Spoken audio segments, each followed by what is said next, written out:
Welcome to IMPS classes. हम लोग class 9th mathematics NCERT पढ़ रहे हैं और ये चैप्टर नंबर 2 बहुपद जिसको हम लोग पॉलिनोमियल कहते हैं, इस चैप्टर को सॉल्व कर रहे हैं। इससे पहले हमने आपको शून्य के बारे में बताया था। शून्य क्या होता है? किसी बहुपद का शून्य वह मान होता है जो उस बहुपद को जीरो कर दे। अर्थात कि अगर कोई भी मान लीजिए एक बहुपद है, सपोज करिए कि बहुपद px बराबर दे दिया है x-3, तो हमको शून्य प्राप्त करना है तो क्या करना होगा? px बराबर 0, तो x-3 बराबर 0, तो x बराबर 3, तो ये 3 यहाँ पे रखेंगे तो px का मान क्या आ जाएगा? 0 आ जाएगा अगर x बराबर 3 रखते हैं तो अर्थात ये होगा कि कोई भी चर का वो मान जिस पर उस बहुपद का मान 0 हो, उस बहुपद का वो शून्य कहलाता है। हमने कई एग्जाम्पल के माध्यम से और कई बहुपदों का भी हमने शून्य बताया कि हम कैसे प्राप्त करेंगे।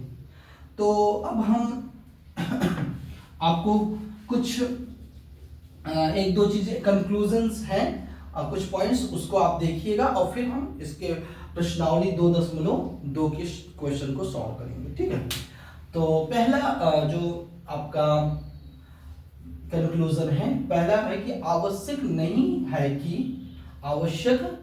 नहीं है कि बहुपद का शून्य शून्य ही हो। बहुपद का शून्य जरूरी नहीं कि शून्य ही हो। जैसे कि मैंने अभी बताया आपको कि मान लीजिए कोई आपका एक बहुपद है px और मान लीजिए ये x-4 है। ठीक है, x-4।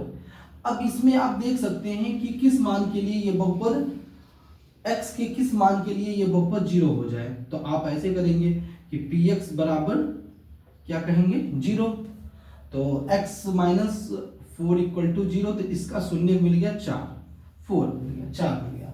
अब ये आप इसमें आप पुट करते हैं तो इसका मान px बराबर x-4 मतलब 4 - 4 बराबर 0, तो 0 आपको मिल जाएगा। कहने का मतलब कि जरूरी नहीं है कि शून्य ही हो x का मान, कुछ भी हो सकता है, 4 भी हो सकता है, 3 भी हो सकता है, 2 भी हो सकता है, अब कोई भी नंबर हो सकता है।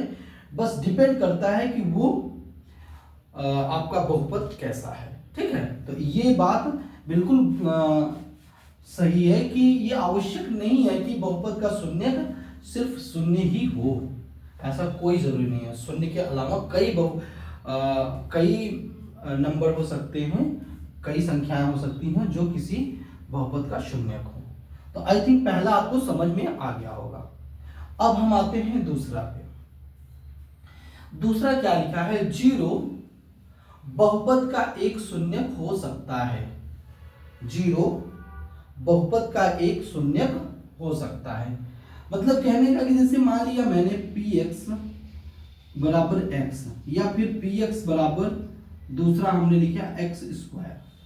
मैंने दो अलग अलग बहुपद लिए, तो इसमें भी आप देखेंगे अगर हम इसका बहुपद निकालें तो px बराबर इसका शून्य निकालें तो px बराबर 0, तो x बराबर क्या हो गया? 0। इसी प्रकार इसका देखेंगे x² बराबर 0, तो x बराबर करनी में 0, तो x बराबर 0।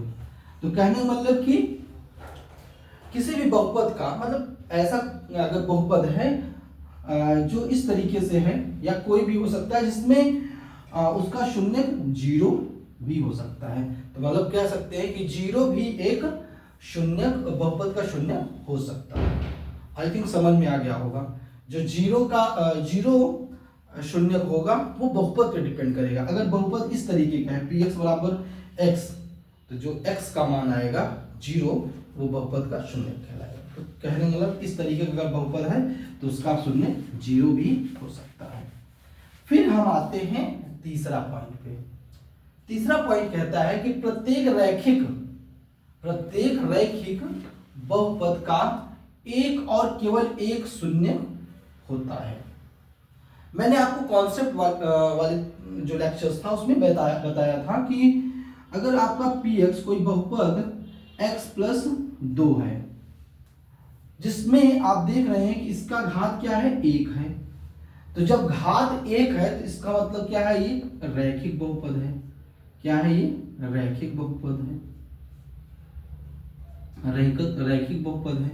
अब रैखिक बहुपद में हम बताया कि हमेशा ये अब देखना होता है कि चर का कितना घात है। चर का घात 1 है, इसलिए इसमें केवल एक ही शून्य होगा। ठीक है ना, याद रखना है, जितना घात होगा उतना शून्य होगा। अगर सपोज करिए यहाँ पे x² + 2 ऐसा बहुपद होता, यहाँ घात 2 है, इसमें दो शून्य का आता। ठीक है, इसमें कितने शून्य का आएंगे, 2 शून्य का आएंगे।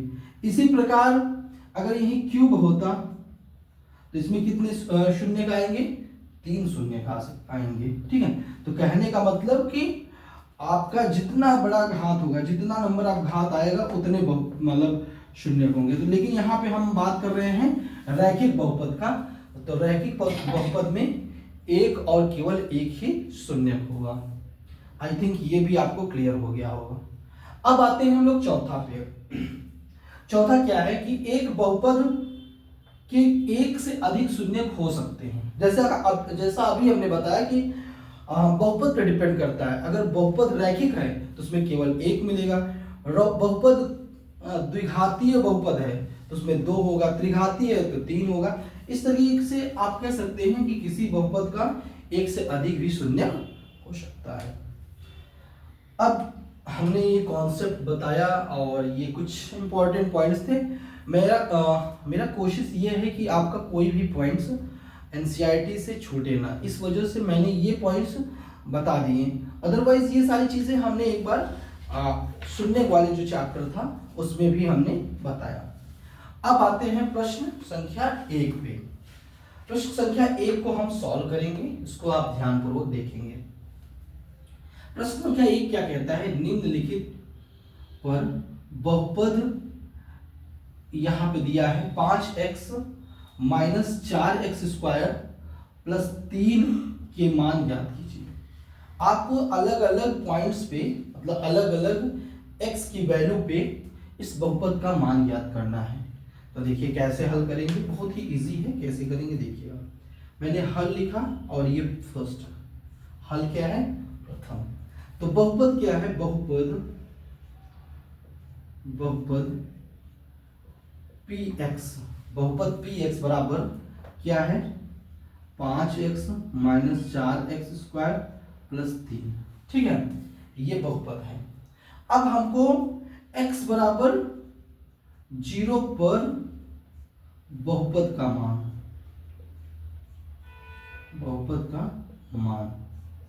ठीक है, x बराबर 0 पर बहुपद का मान। अब जहां पे x आपको दिख रहा है वहां पे क्या पुट करना है, 0 पुट करना है, 0 रख देना है, 0 प्रतिस्थापित कर देना है। तो आप 0 पुट करिए, p0 बराबर 5 गुणते 0 - 4 गुणते 0 का स्क्वायर + 3। ठीक है, तो यहाँ 5 का 0 से गुणा करेंगे तो 0 हो जाएगा, -4 का 0 से करेंगे तो 4 हो जाएगा, सॉरी यहाँ भी 0 हो जाएगा, अब +3। तो p0 का मान आपका आ गया 3। क्या आ गया, 3 आ गया। इसी प्रकार हल नंबर दूसरा देखेंगे, यहां पे करता हूं हल नंबर दूसरा। पहला हल आपको समझ में आ गया होगा, बहुत ही इजी है। जहां x बराबर 0 है, x बराबर 0 पे इस बहुपद का मान याद करना है। तो जहां x है वहां 0 प्रतिस्थापित कर दीजिए और आराम से आप कैलकुलेट करके इसको, जो भी कैलकुलेशन है गणना करके आप x बराबर 0 पे p बहुपद का मान ज्ञात कर सकते हैं। अब देखिए यहाँ पे बहुपद आपका दिया गया है, बहुपद px बराबर क्या दिया गया है, 5x - 4x² + 3। ठीक है ना, इसका मान याद करना है। कहां पे याद करना है, x बराबर -1 पर। ठीक है, -1 पर बहुपद का मान। बहुपद का मान। ठीक है, अब बताएं क्या होगा। p माइनस 1 बराबर 5 गुणते माइनस 1 माइनस 4 गुणते माइनस 1 का स्क्वायर प्लस 3। ठीक है, इतना समझ में आया। फिर उसके बाद क्या हो जाएगा, -5 और यहाँ -4 गुणते 1 हो जाएगा, क्योंकि -1 का स्क्वायर है। अगर -1 को 2 बार गुणा करते हैं तो +1 हो जाएगा, और यहाँ +3 यहाँ -5 -4 +3, तो यहाँ -9 और +3 तो क्या हो गया -6। तो p-1 का वैल्यू क्या हो गया, और -6 क्या हो गया, -6। अब आते हैं हम लोग हल नंबर तीसरा। हल नंबर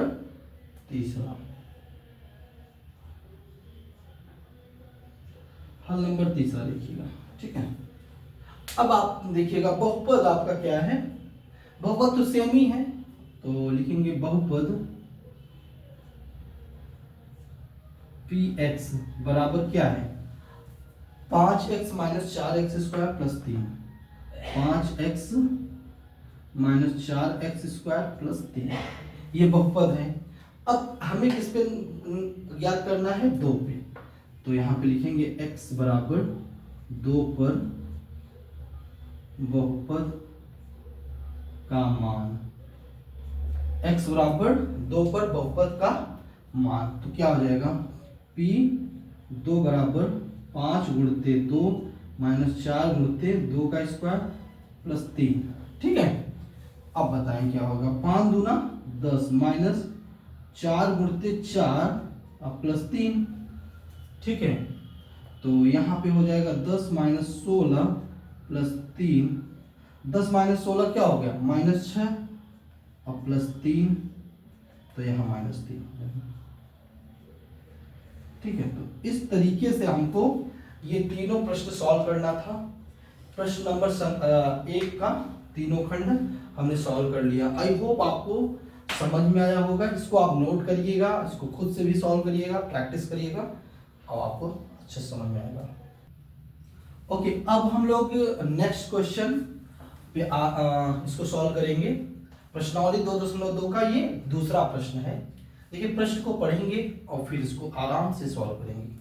देखिए कैसे होगा, निम्नलिखित बहुपदों में से प्रत्येक बहुपद के लिए P0, P1 और P2, प्रत्येक बहुपद के लिए P0, P1 और P2 ज्ञात कीजिए।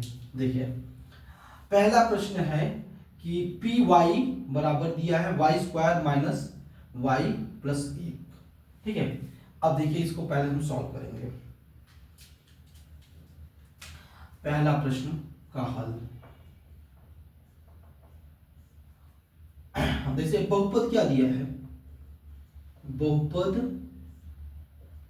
Py बराबर क्या है, y² माइनस y प्लस 1, क्या है, y² माइनस y प्लस 1। ठीक है, अब यहां पे हमको P0 का मान ज्ञात करना है। क्या ज्ञात करना है, P0 का, अर्थात इसका मतलब क्या है कि जहां y है यहाँ पे P0 ऐसे लिख दीजिए, P0 का मान, अर्थात y बराबर 0 हो जाएगा। y बराबर क्या हो जाएगा, 0, तो P0 बराबर हो जाएगा 0 का स्क्वायर माइनस 0 प्लस 1, तो यहाँ 0 माइनस 0 प्लस 1 P0, तो P0 क्या हो जाएगा, 1 हो जाएगा।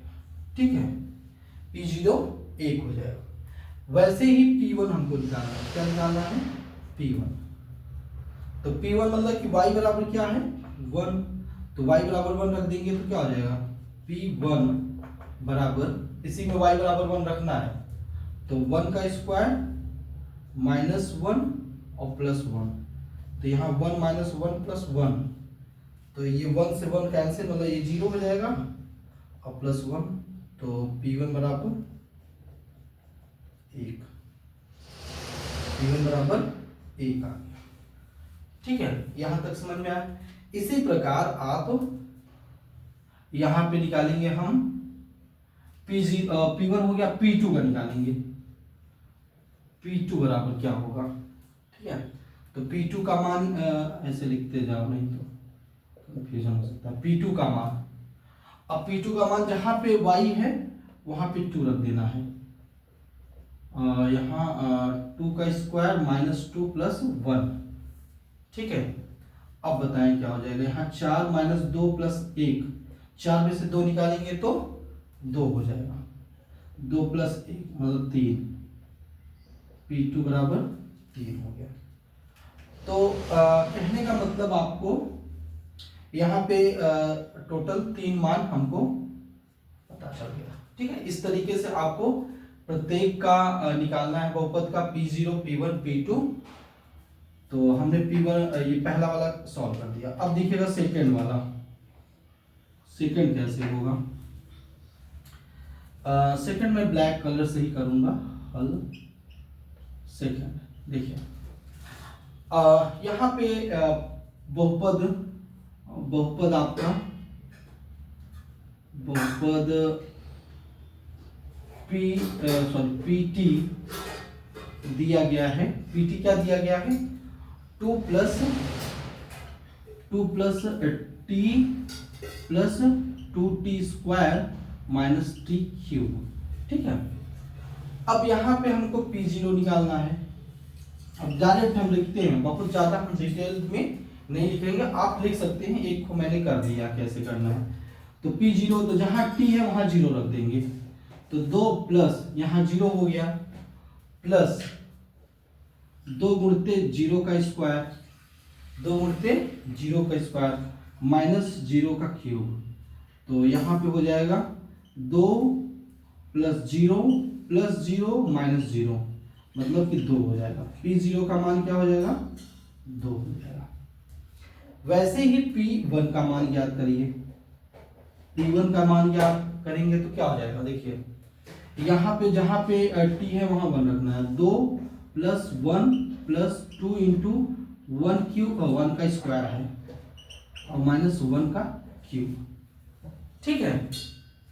फिर क्या हो जाएगा यहाँ बताइए, 2 प्लस 1 प्लस 2 माइनस 1, तो 2 1 3, 3 2 5 माइनस 1, तो 4 हो गया। P1 का मान क्या हो गया, 4 हो गया। वैसे ही अब हमको P2 का मान ज्ञात करना है, तो यहाँ P2 का मान ज्ञात करते हैं।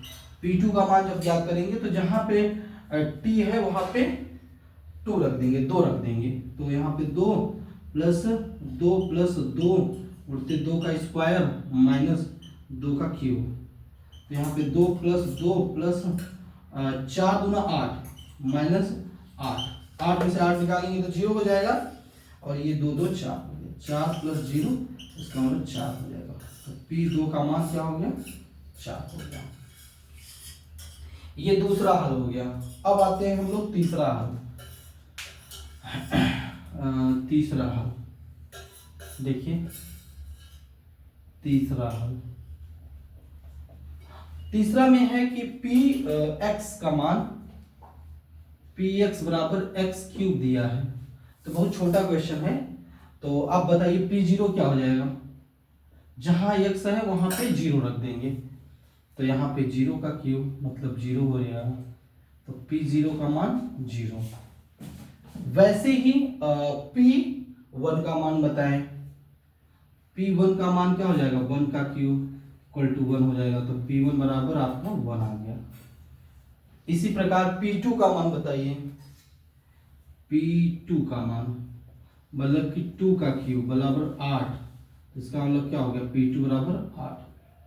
तो इस तरीके से आपको तीसरा भी हल करना है। अब हम आते हैं फोर्थ वाले क्वेश्चन पे, चौथा का हल। देखिएगा, हम आई होप आपको समझ में आ रहा होगा, काफी मैं इजी तरीके से बता रहा हूँ, काफी इजी भी है। सिर्फ आपको जहां पे ये वेरिएबल है, जहां पे चर राशि है वहां पे 0 पुट करेंगे तो P0 का मान पता चल जाएगा। जहां P1 का मान याद करना है तो जहां चर राशि है वहां 1 रखिए। ऐसे ही अगर P2 का मान याद करना है तो जहां चर राशि है वहां 2 पुट करिए, 2 पुट करिए तो आ जाएगा आपका मान। तो अब देखिएगा यहाँ पे बहुपद Px बराबर x माइनस वन और यहाँ x प्लस वन ये दिया गया है।